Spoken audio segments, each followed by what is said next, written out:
Seja muito bem-vindo, seja muito bem-vinda ao podcast da reunião de estudos do Evangelho do Grupo Espírita Irmão Áureo.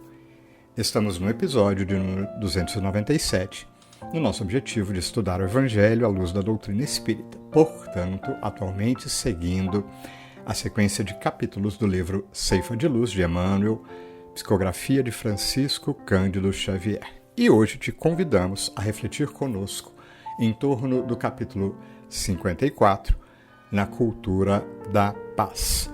Quem conduz a reflexão para nós é a Dani, com vários questionamentos e, como sempre, gente, trazendo um novo olhar. É impressionante, a gente sempre perpassa por temas importantes, já estudados, mas sempre surgem novas reflexões. Pronto, é isso que vou dar de spoiler, tá? 2 lembretes, como a gente sempre dá. Primeiro, o convite para você visitar aí os comentários, onde tem uma extensa lista de outras bibliografias complementares. Aqui o convite. Vamos estudar, aprofundar o estudo da doutrina espírita, porque a gente ganha muito com isso.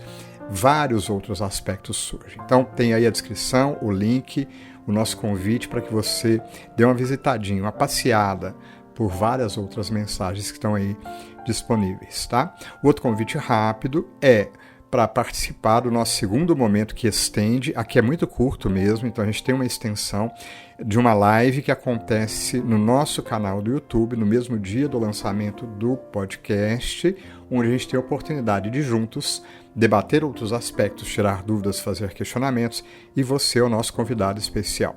Se não puder estar ao vivo, uma pena, mas fica gravado, então passa lá, assiste depois, compartilhe o link, participe e se envolva conosco, ok? Também te lembramos, para ficar até o final, porque temos o nosso momento de oração, hoje não iniciaremos com uma poesia, mas com uma mensagem belíssima de Viana de Carvalho, já nos convidando a entrarmos no clima natalino. Eu achei ela em particular muito tocante. Espero que você se inspire para orar conosco. Um último lembrete. Estamos ajustando aí o nosso esquema para o final de ano. Fique atento. A gente vai divulgar em breve, tá? Como é que vai funcionar. Não pararemos com o nosso podcast, mas a gente vai ter uma forma especial, como a gente faz todos os anos, né? Vai ao ar.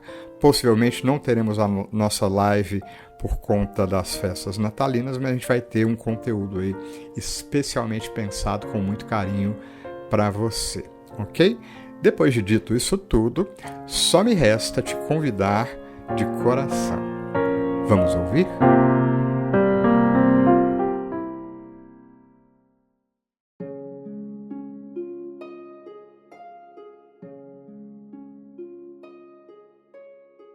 Olá, caro amigos do GEA e todos os ouvintes deste podcast.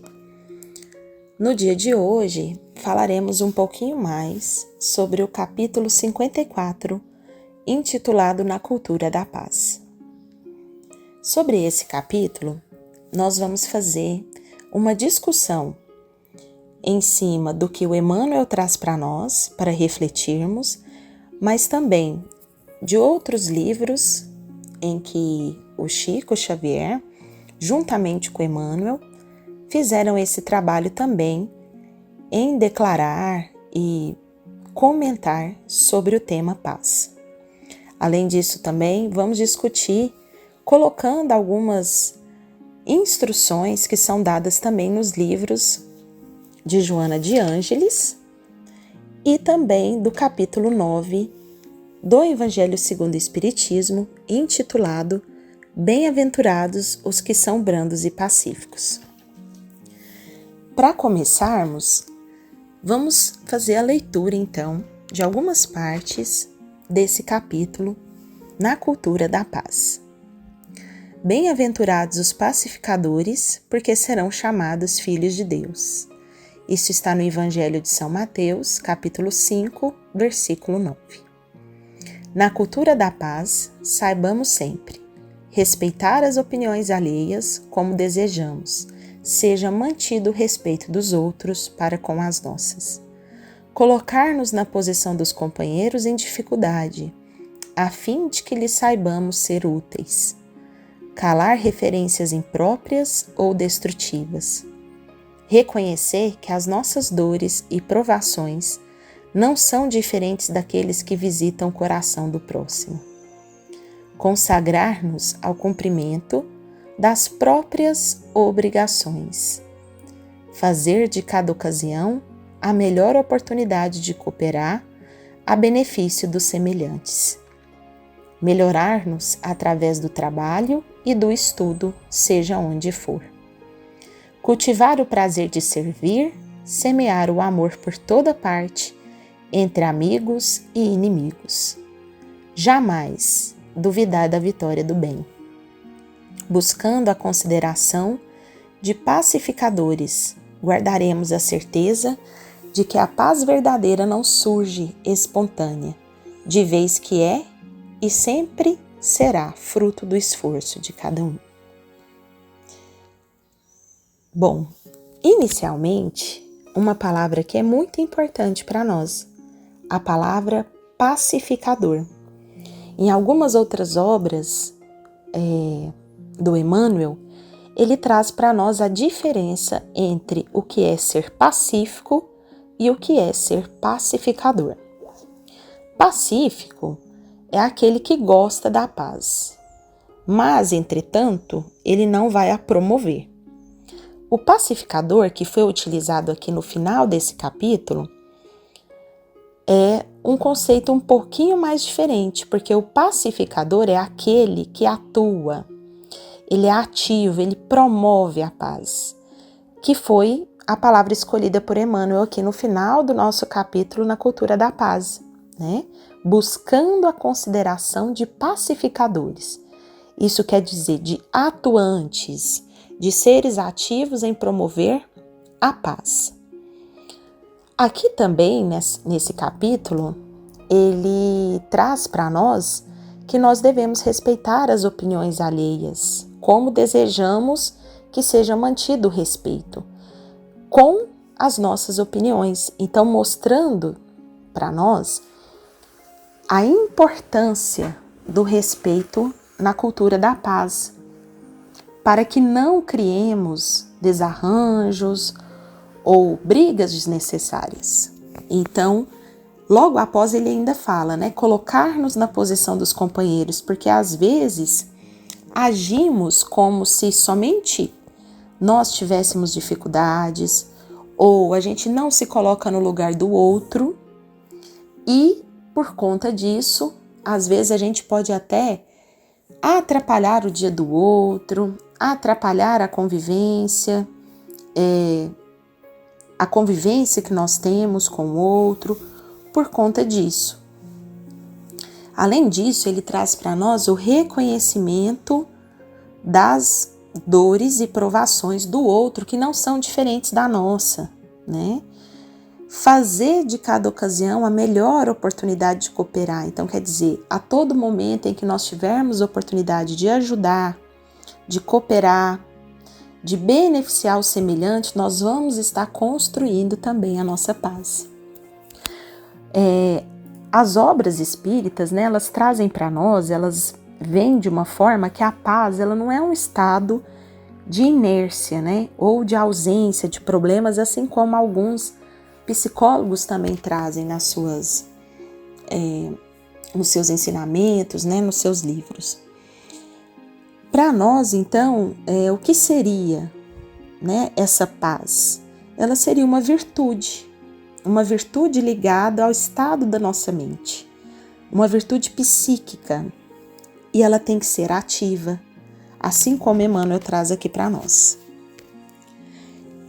Mas, como ela é uma virtude, né, psíquica ativa, ela deve ser conquistada. Adivinha pelo quê, pessoal? Pelo nosso esforço, né? O esforço contínuo do nosso espírito, de querer sempre se melhorar. Lá em Mateus, capítulo 7, versículo 12, tem uma passagem assim: assim em tudo, façam aos outros o que vocês querem que eles lhe façam. Mostrando para nós que pode ser uma das receitinhas, né, da gente conquistar a nossa paz interior. Porque dessa forma, se a gente pensa no outro, da forma como que a gente queria ser tratado, a gente tratar o outro, né? Isso serve para nós de um dos caminhos de buscar a nossa paz interior. Quando a gente fala aqui nesse tema cultura da paz, né? A gente pode pensar em duas formas de construir essa paz. A paz interior e a paz coletiva.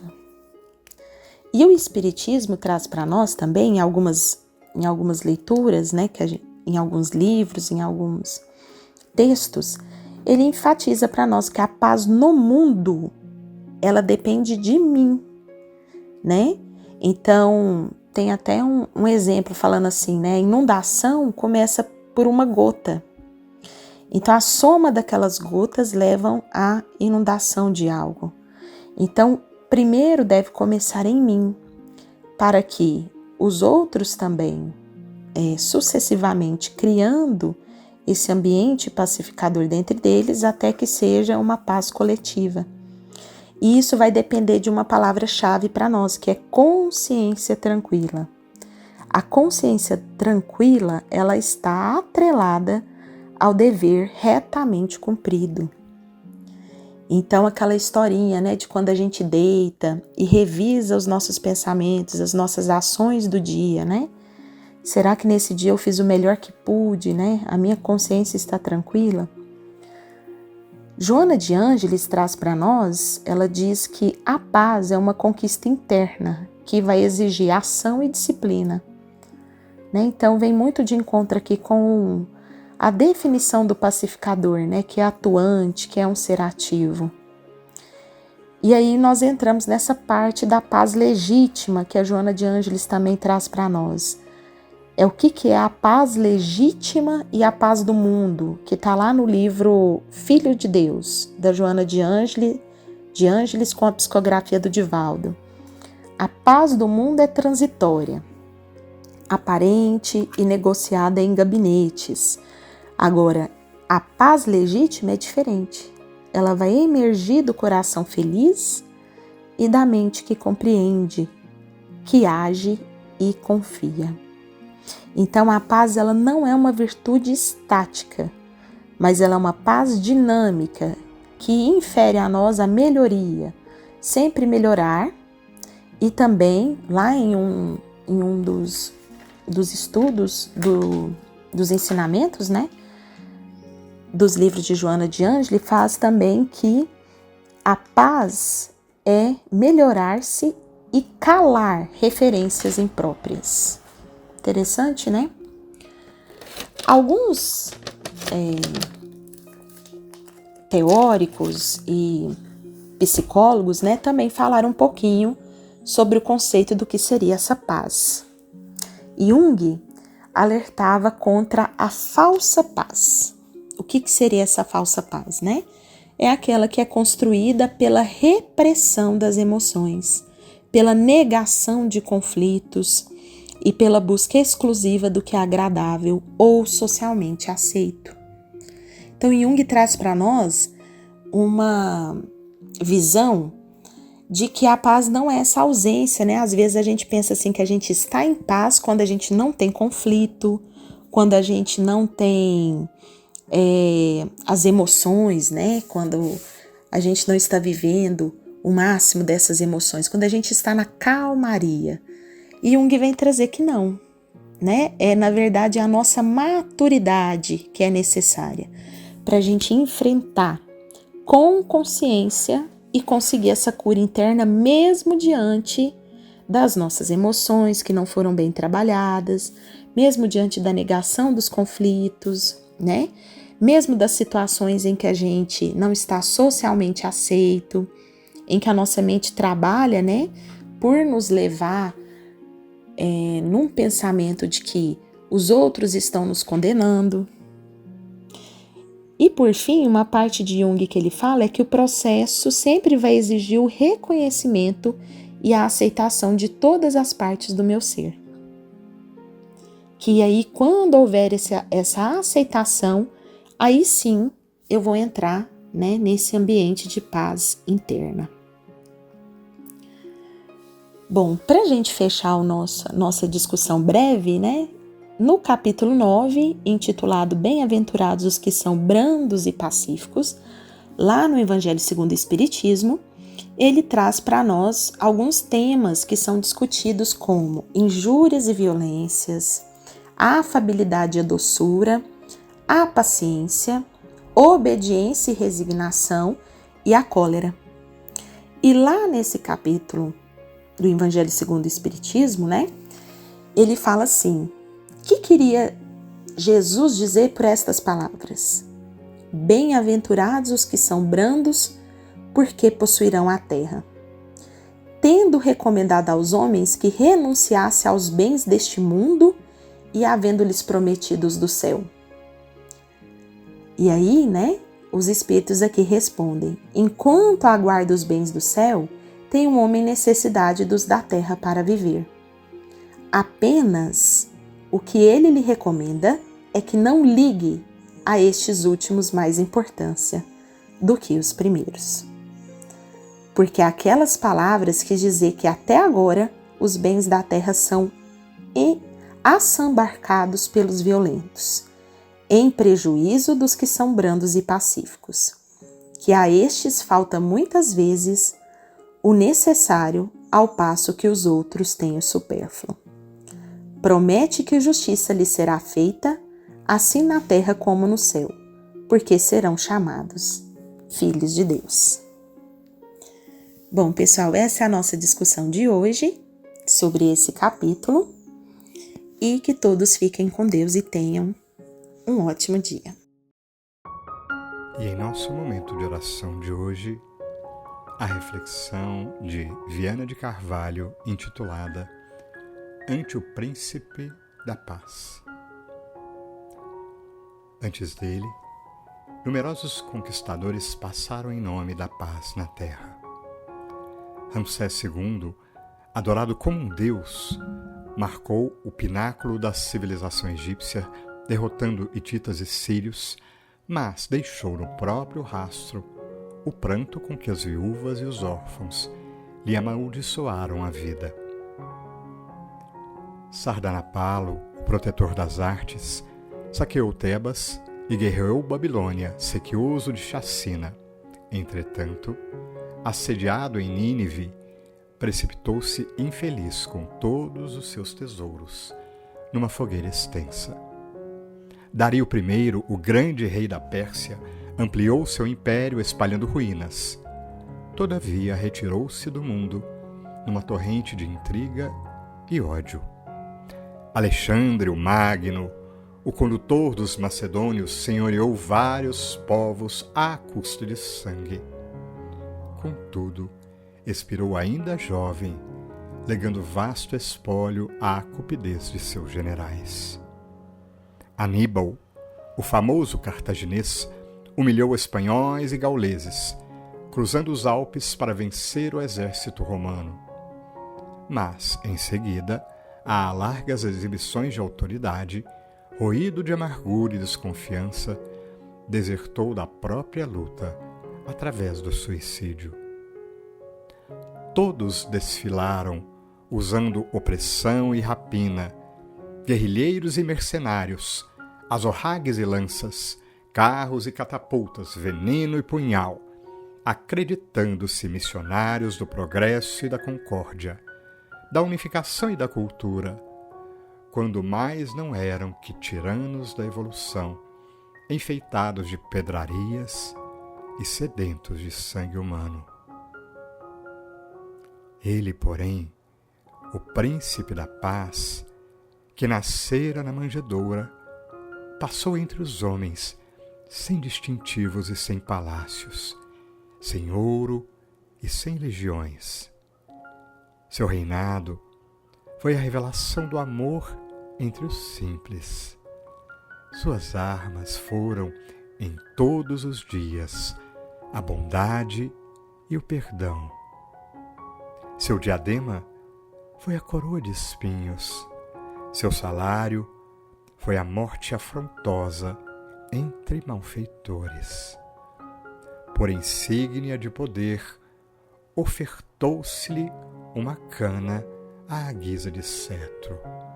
E, por trono de realeza, teve a cruz de sacrifício, que converteu na espada do mal, a ensarilhar-se para sempre no alto de um monte, como a dizer-nos que apenas no esquecimento voluntário das exigências do nosso eu, pelo engrandecimento constante do bem de todos, é que poderemos atingir a senda do luminoso reino de Deus.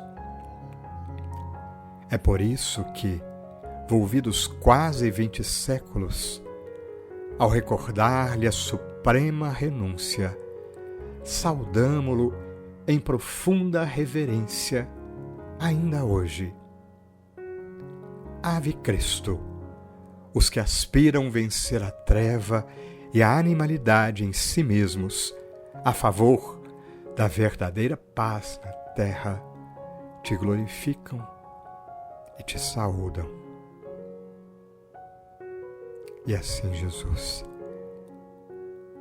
com essa mensagem que nos toca e sobre as revelações do Evangelho de amor que nos deixaste, agradecemos-te pela luz que guia os nossos caminhos, pela força que desce sobre nós nas conexões divinas que nos favorece. E contigo, mestre amigo, dizemos do fundo dos nossos corações, que assim seja.